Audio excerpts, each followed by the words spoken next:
when I first visited, some of the premier areas of Europe, for example, Burgundy or Bordeaux, well, that's pretty much already done. How are you going to stand out? If you want recognition, you've got to go someplace to make something happen where there's less of a crowd. And it's a lonelier lifestyle, there's no question. But there's so much satisfaction working in a place where you're embraced and you're helping bring something, provided, of course, that it has the attributes to make, something good. And that's one of I think it was for all those reasons that I chose to go to places that were lesser known. Well, your parents were kind of adventurers as well. I think, were your parents, traveling across Russia during the communist years? I think even Brezhnev years? That was the winter of 1974.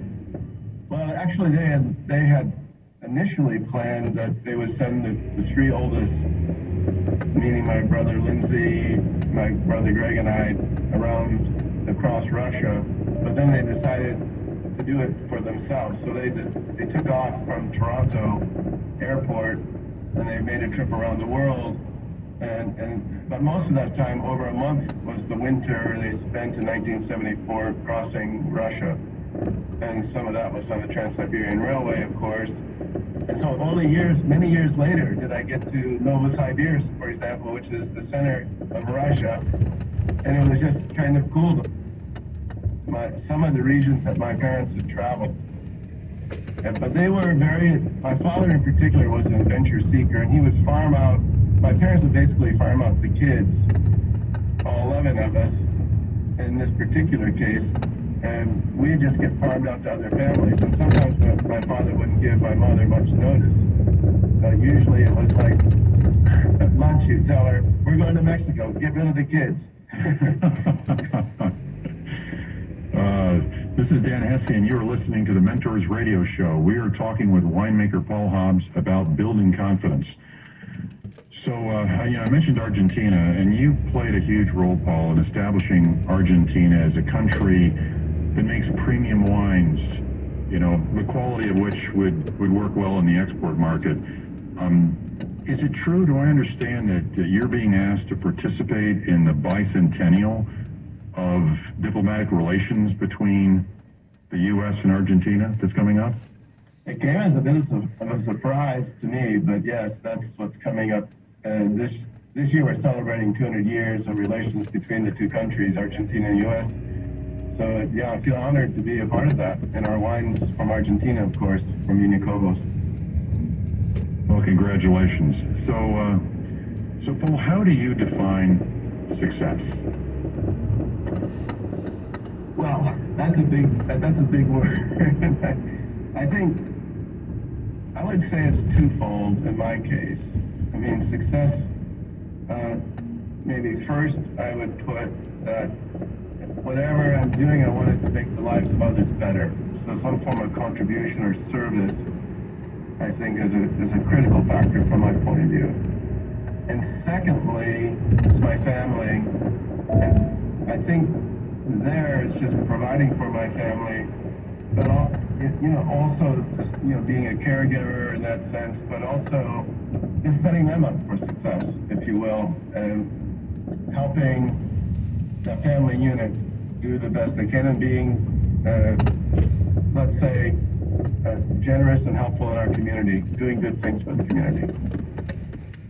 Greater and smaller community, of course. In some cases, I'm talking a very local community, but other cases, a broader community, and even international community. Well, I think it's a great way to think about it. Everybody doesn't think about it that way, and it gets me to another subject, which is happiness. It's surprising how many successful people, people we would consider successful, and the world would consider successful, really aren't happy. How would you define happiness? Well, I find that happiness comes from a certain sense of fulfillment. That kind of ties back to success. If you're able to bring happiness and help other people's lives to be in betterment, and others I think then that for me is joy, which is a synonym for happiness, I suppose, a sense of fulfillment. It puts a kick in your step, you know, if you know what I mean. It just, you know, a sense of lightness of being. And those, I mean, it's more of a feeling, but it's just like when you wake up in the morning, you want to embrace the day. You know, you get up with gusto, and then I know I'm happy. But I've also noticed that to really know happiness requires being, let's say, uncomfortable and, you know, perhaps, you know, at times struggle and you know, facing fear and facing your fears. So it's not always about, I mean, I guess happiness is, for me, is only really recognized through struggle and a little bit of stress. And I think that ties to great science very nicely, because if you want good quality fruit, we have to, and to build character, I think you've got to stress them a bit. You're becoming more and more like your vines. Yeah, you know, I hadn't thought of it that way. You know, I think a lot of people, I think it's an important, you know, kind of an interesting subject, you know, success versus happiness. You know, I find that, you know, people often kind of conflate happiness with pleasure. You know, I think pleasure is something kind of short-term, immediate, usually more of the physical.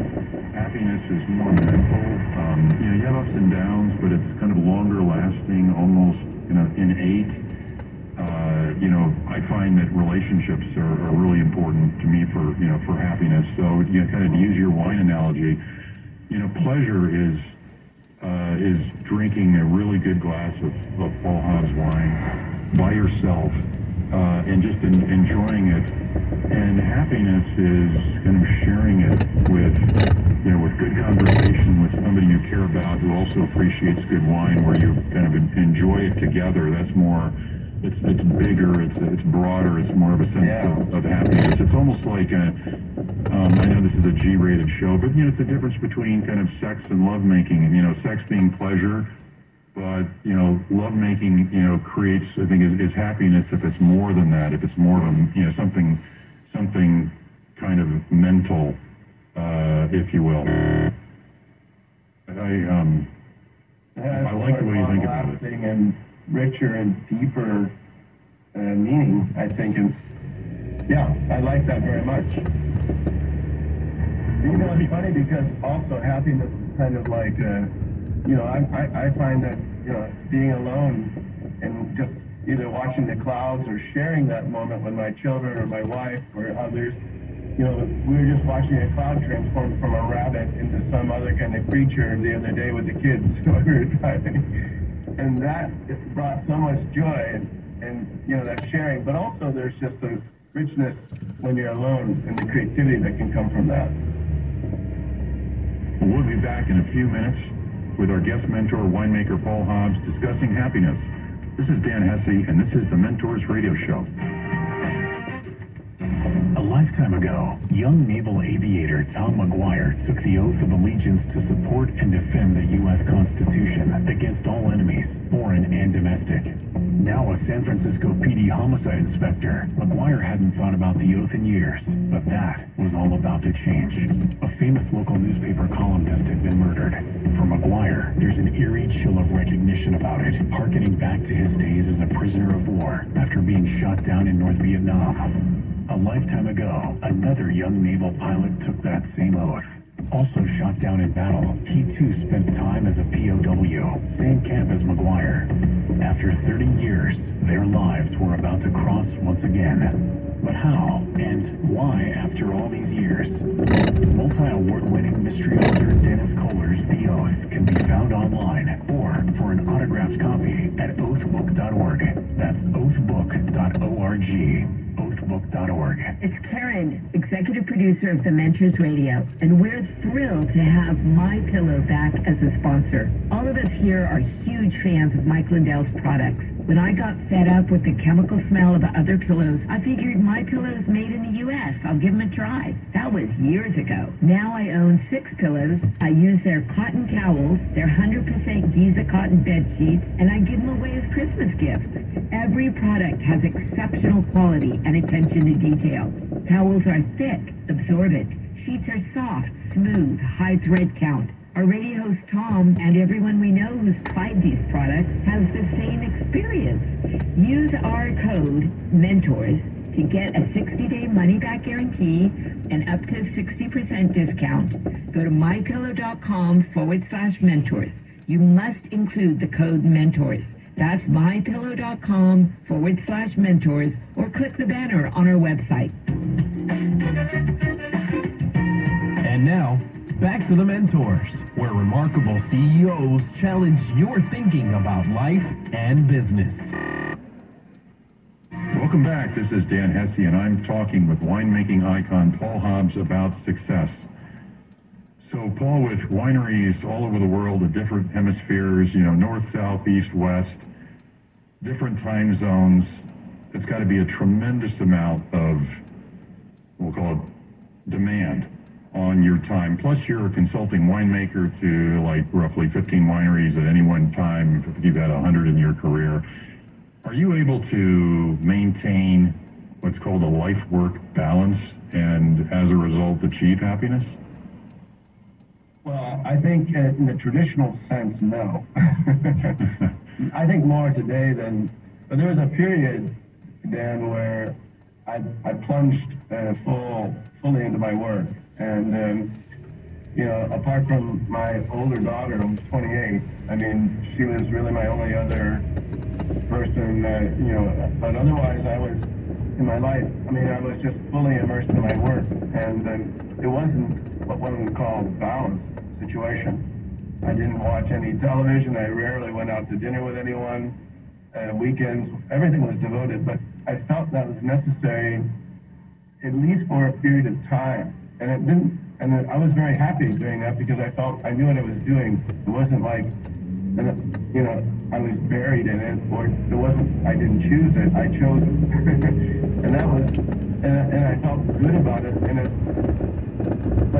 but people around me would say, well, it's just, I didn't get invited to any weddings, birthday parties, nothing. People gave up on me. And I was gone a lot, too. I flew all the time. And so, with United Airlines, for example, I amassed over 4 million miles of flying. And it wasn't that I was looking to target. You get a free plane with that, don't you? Isn't that where you get your own plane? Aircraft. Well, you mentioned, especially in your early years, I can't tell you how many people I've talked to who have achieved the pinnacle like you have, whatever their profession is, that in their early years, they worked around the clock. Before they had families or what have you, they got ahead, they learned the business. And I actually, just a couple days ago, Diane and I were out on the golf course with a young lady who had recently graduated from college, and we were giving her advice, pick something you love. Yeah. Because if you love it, you're happy while you're working. I was happier working 80 hours a week in something I love doing than 40 hours a week in a job I didn't like.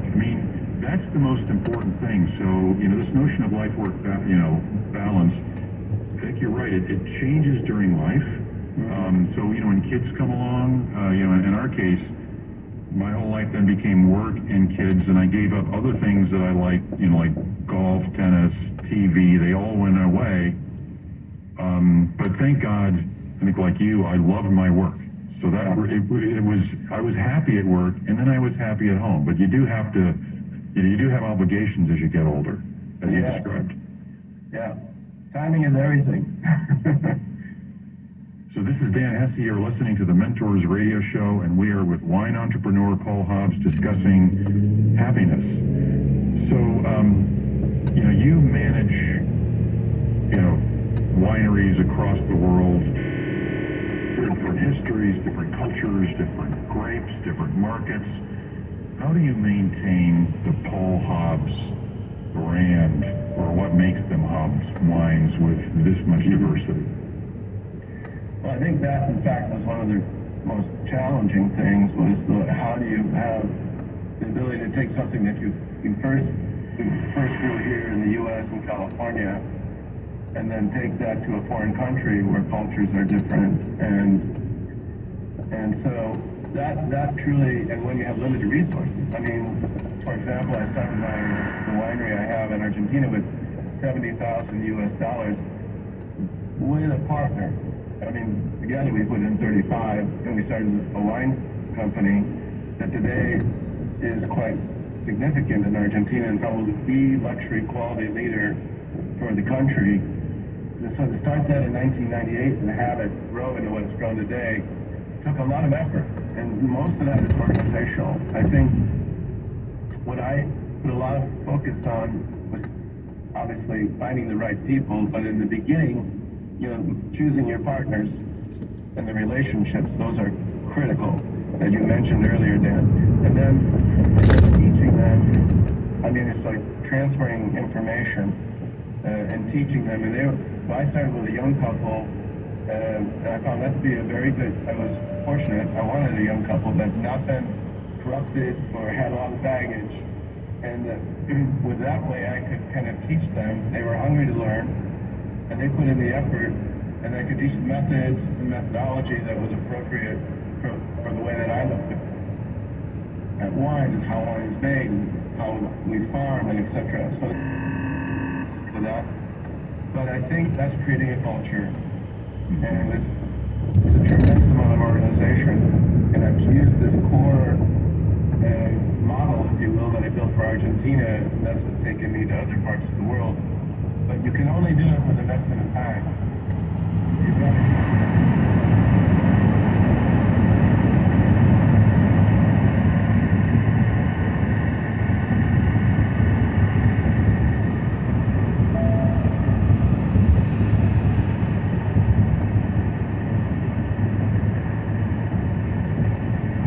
easily called you the Michael Jordan of wine. I remember visiting your winery a few years ago, and you said, "Oh, yesterday, Michael Jordan was here, and he's play pals with my young daughter."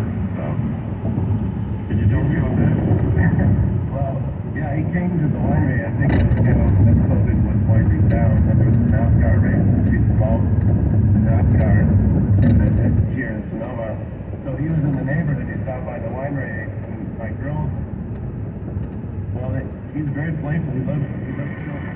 And so he's sitting there drinking wine with his NASCAR drivers there, and his entourage. And the girls are under the table trying to lace his, knocking his foot and trying to tie his shoelaces together. And they're marveling at the size of his feet, by the way. And he's grabbing them or trying to grab them. And so there was a little cat and mouse kind of game going on. They were having a good time. That's funny. Well, if he was wearing Air Jordans, those are valuable shoes. They didn't get them off. So, I'm a big sci-fi reader, and I've just read so much sci-fi all over the world over the years, and I don't know if you'd call it sci-fi, but George Orwell's 1984. Tell us about your year of 1984. That's interesting you should mention 1984. I have so many connections to that year, but I think there are certain years that just kind of come together like the alignments of the planet. And 1984, in the summer of 1984, I served on a jury in Napa Valley, Superior Court